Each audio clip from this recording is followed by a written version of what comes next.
मस्ती माया कहानियाँ झूलते सपने के रंग। एक बार था एक छोटा सुंदर सा गांव जहाँ पे थी ढेर सारी हरियाली, सुंदर परिंदे, झरने और खूबसूरत फूल। उस गांव में रहता था एक जवान लड़का और उसकी माँ। माताजी रोज की रोटी कमाने के लिए कठोर परिश्रम करती थी, पर वे तब भी बहुत गरीब थे। एक दिन माताजी गई जंगल में और कुछ सूखी लकड़ी जमा करके ले आई। जब तक वह घर वापस आई, छोटा लड़का इधर उधर खेल रहा था। माँ ने अपने बेटे को ऐसे लापरवाही से खेलते हुए देखकर रोने लगी। अचानक से उसको कुछ ख्याल आया। माताजी ने लड़के को बुलाया और वो सूखी लकड़ी उसको दे दी। फिर उसने अपने बेटे को लकड़ी बेच के कुछ खाने के लिए लाने को कहा। लकड़ी का ढेर सर पर रखकर वह बाजार की ओर निकल पड़ा।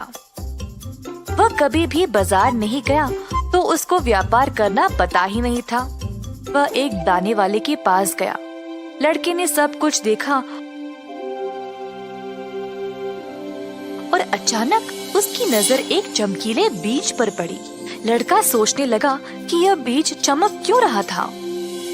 लड़के ने दुकानदार से पूछा, इस लकड़ी के लिए आप मुझे कितना अनाज दोगे? दुकानदार ने उसको सही हिसाब का अनाज का प्रयास किया, पर लड़के की नजर उस चमकीले बीज पे ही चिपकी हुई थी। मुझे अनाज नहीं चाहिए, मुझे वो चमकीला बीज चाहिए। बहुत बहस के बाद लड़का अपने साथ उस चमकीले बीज को ही ले गया। घर वापस आकर उसने बीज माँ को दिखाया। ये देखो माँ, मैंने एक चमकीला जादुई बीज लाया है। माँ हैरान रह गई और बोली, तुमने खाने के लिए ये लाया है? माताजी रोने लगी। तुम इतने मूर्ख कैसे हो सकते हो? तुमने सारी लकड़ी देकर ये एक बेकार बीज ले आए। हम आज क्या खाएंगे?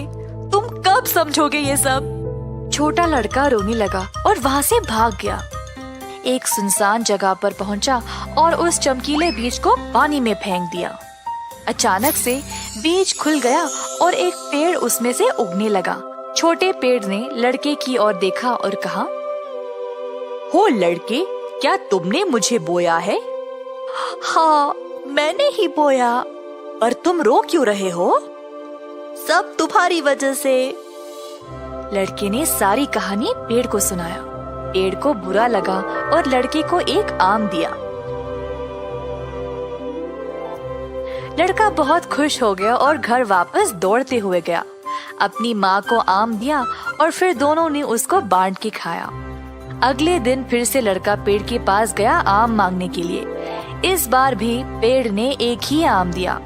लड़का लालची बन गया और आम मांगने लगा। पेड़ ने कहा, बच्चे, मैं एक जादुई पेड़ तो हूँ, पर मुझ पे एक श्राप है। मैं तुम्हें एक आम से ज्यादा नहीं दे सकता। मैं भी तुम्हारी मदद करना चाहता हूँ, पर नहीं कर सकता। फिर से अगले दिन लड़का पेड़ के पास गया और मांगने के लिए, परंतु पेड़ ने वही जवाब दिया।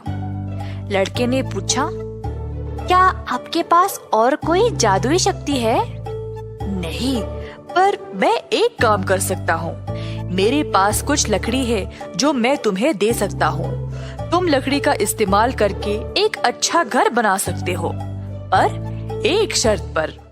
मेरे लकड़ी देने के बाद तुम मुझसे एक भी डाली नहीं काट सकते और काटने की सोच भी नहीं सकते, एक भी नहीं।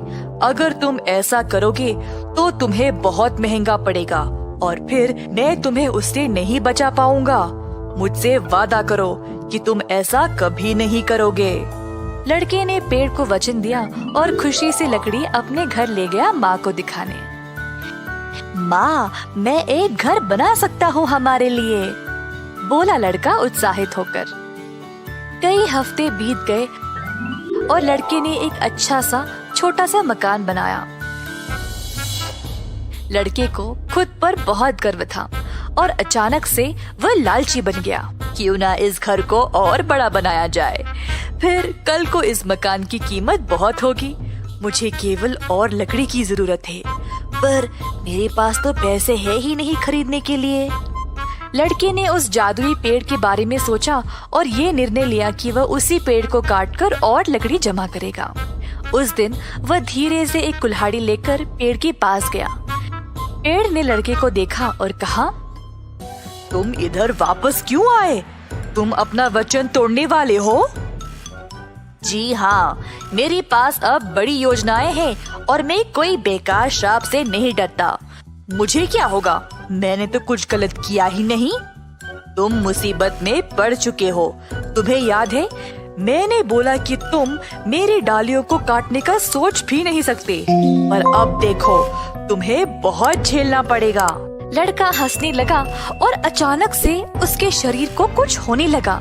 उसके पैर जड़ों में बदलने लगे जो जमीन में घुस गए, और उसके हाथ लंबे डालियों में बदल गए जिनमें से पत्ते उगने लगे। लड़का जोर से चिल्लाने लगा और अंत में वह उधर खड़ा रहा एक बड़े से पेड़ के रूप में। आम का पेड़ बोला, देखा, मैंने तुम्हें चेतावनी दी थी कि कुछ बहुत बुरा होगा। अब असल में तुमने मेरा श्राप ले लिया है अपनी लालच की वजह से। अब मैं मुक्त हो गया हूँ इस पेड़ की रूप से। आम का पेड़ वापस आदमी में बदल गया और खुशी से वहाँ से चला गया। लालची लड़के को अपनी लालच की सजा भुगतनी पड़ी। इस कहानी से हम ये सीखते हैं कि लालची विचारों को अपने दिमाग से दूर रखे, क्योंकि वे किसी काम के नहीं हैं। रामैया डोसा की दुकान और रंगैया समोसा की दुकान लगाकर बाजार में एक दूसरे के सामने कई साल से दुकान लगाकर चला रहे हैं। अब इन दोनों की एक दूसरे के साथ बिल्कुल नहीं जमती। रंगैया को हमेशा जलन होती थी कि रामैया उससे ज्यादा कमा रहा है, और इतना ही नहीं, हमेशा कोई ना कोई बात पे रामैया से लड़ते रहता है रंगैया। ऐसे उन दोनों के बीच में बहुत ज्यादा नफरत था। एक दिन शहर में पढ़ रहे रामैया का बेटा रमेश घर आता है। अगले दिन वो अपने पिता के बाजार में लगी दुकान के पास आता है। वहाँ चल रही व्यापार को देख रमेश अपने पिता से ऐसे कहता है, पापा, आप हमारे दुकान में ज्यादा ग्राहक लाकर ज्यादा पैसा कमाने के मार्ग नहीं सोचते हो क्या? अब जितना मेरा सोच है उसी में चल रहा है बेटा। जितना भी मेहनत करूं वही कमाई मिल रही है। पापा, मेहनत से नहीं, चालाकी से कमाए जाते हैं पैसे। शहर में इसी डोसा को दुगने दाम में बेचते हैं, पता है आपको? अब शहर के दाम में यहाँ कैसे बेचेंगे बेटा? अगर दाम बढ़ा भी देना तो कोई भी खाने नहीं आएगा। पापा, मैं ये नहीं कह रहा हूँ कि शहर के दामों में यहाँ बेचे, बल्कि ये कह रहा हूँ कि ऐसा कुछ करे कि शहर का लाभ हमें यहाँ मिले। तुम्हारा इरादा मुझे समझ में नहीं आ रहा बेटा, थोड़ा समझा दो। आपको समझाना नहीं, करके दिखाऊंगा, ऐसे कहता है रमेश। रामैया देखते ही रहता है कि रमेश कह क्या रहा है, और इतने में रमेश उनके दुकान के बाहर एक बोर्ड डालता है। उस पे लिखता है कि हमारे दुकान में जो भी ये स्पेशल डोसा खाएगा उसको 10 साधारण डोसा फ्री में मिलेंगे, और जो भी डोसा आप खाओगे उसके भी पैसे नहीं देने पड़ेंगे। पर अगर स्पेशल डोसा खा नहीं पाए तो 10 डोसा का पैसे देना होगा, ऐसे लिख देता है। बोर्ड पे जो लिखा उसने वही बाजार में जोर से चिल्लाकर सबको सुनाता है। ये सुनकर बहुत लोग खुशी के मारे उनके दुकान पहुंच जाते हैं स्पेशल डोसा खाने। स्पेशल डोसा खाने के लिए मैं तैयार हूँ, नहीं नहीं मैं तैयार हूँ, ऐसे सभी आपस में बहस करते हैं। तब रमेश उनके दुकान के बगल में एक बड़ा सा टेबल और चेयर लगाकर जो भी इस प्रतियोगिता में शामिल होना चाहते हैं उनको एक के बाद एक इस कुर्सी पे बैठना होगा, ऐसे कहता है। उसके बाद ठीक उस टेबल के जितना बड़ा डोसा वो बनाकर वहाँ लाता है और उस कुर्सी में बैठे आदमी के सामने पेश करता है। वहाँ मौजूद सारे लोग यही सोचते रहते हैं कि वो आदमी उस डोसा को खा पाएगा कि नहीं।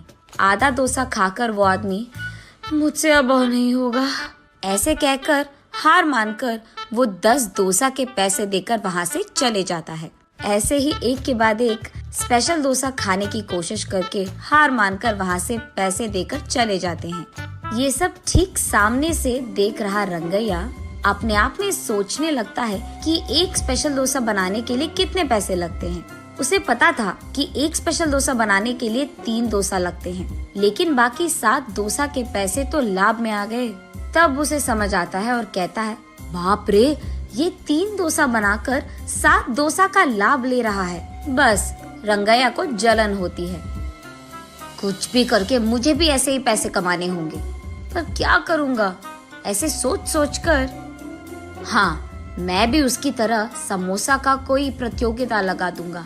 ऐसे सोचकर अगले दिन रंगैया उसके समोसा के दुकान के बाहर ये लिखता है कि जो भी आदमी 20 समोसा खा पाएगा उसको 10 और मुफ्त में मिल जाएंगे।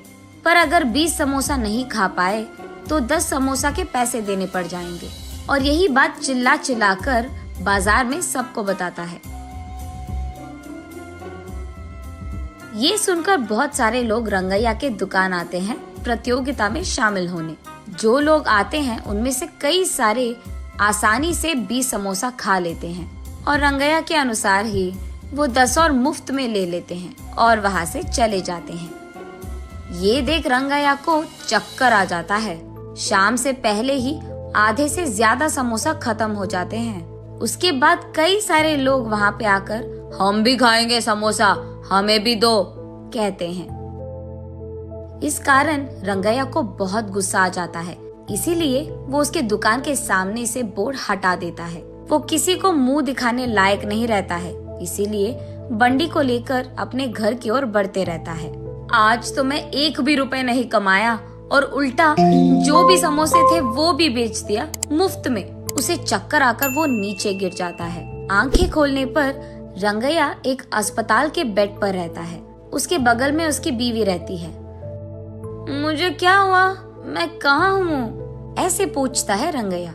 आपको चक्कर आकर नीचे गिर गए थे, कोई अजनबी आपको यहाँ छोड़ गया, ऐसे कहती है रंगैया की पत्नी।